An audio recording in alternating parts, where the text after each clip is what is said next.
एक फौजी की पत्नी होने का मतलब क्या होता है।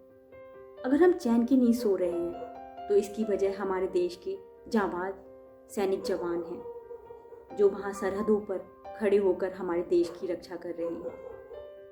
लेकिन सोचिए, उन जवानों के परिवार वालों पर हर दिन क्या बीतती होगी, जो हर दिन अपने बेटे के बारे में सोचते रहते होंगे कि वो कैसा होगा, आज वहाँ क्या हो रहा होगा। उनके मन में ढेर सारी आशंकाएं बनती उमड़ती रहती होंगी। वो किस तरीके से उससे उभरते हैं। ऐसे में करवा चौथ वाले दिन एक सैनिक की पत्नी ने सोशल मीडिया पर अपनी कहानी शेयर की है। आइए पढ़ते हैं उस कहानी को। उन्होंने लिखा है, मेरा नाम रूही है और मैं आपको अपने पहले करवा चौथ की कहानी सुनाने जा रही हूँ। मेरे पति आर्मी में है और उन्होंने एक हफ्ते पहले ही मुझे फ़ोन करके बोल दिया था कि इस बार करवा चौथ पर छुट्टी नहीं मिलेगी।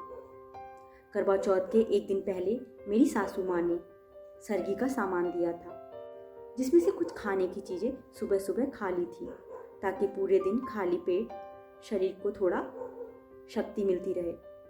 करवा चौथ के दिन मेरा मूड अच्छा नहीं था क्योंकि मेरे पति मेरे साथ नहीं थे।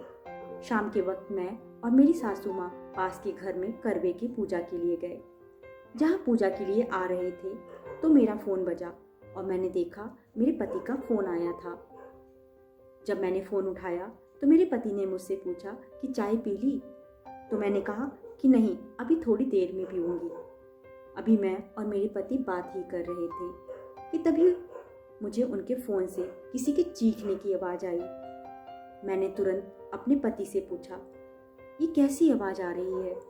तो पति ने हड़बड़ाहट में कहा कि सुनो, मैं फ़ोन रखता हूँ, थोड़ी देर में कॉल करूँगा।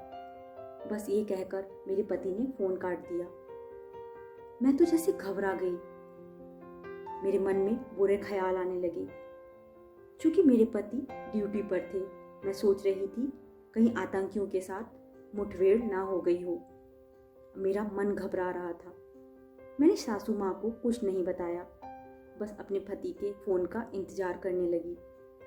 मैं सहमी हुई सी घर की रसोई में चाय बना रही थी कि तभी मेरे पति का फ़ोन आया। मैंने फ़ोन उठाते ही कई प्रश्न पूछ डाले। क्या हुआ? वो आवाज़ कैसी थी? कौन था? आप ठीक तो हो ना? मेरे पति ने कोई जवाब नहीं दिया। फ़ोन के पीछे सिर्फ एक खामोशी थी। मेरा दिल दहल गया। तभी फ़ोन में आवाज़ आई, पीछे देखो। मैं कुछ समझ नहीं पाई। मैंने फिर पूछा, अरे क्या हुआ?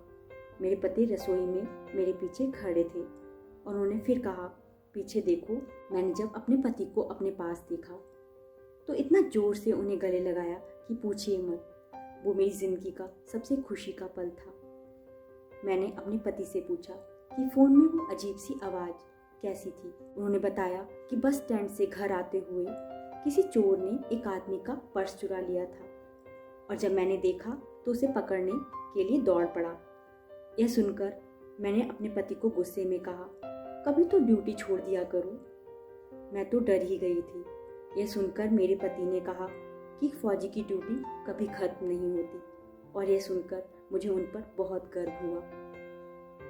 मेरे पति को तो करवा चौथ के दिन छुट्टी मिल गई थी, लेकिन ऐसे ही हजारों लाखों फौजियों को छुट्टी नहीं मिलती है।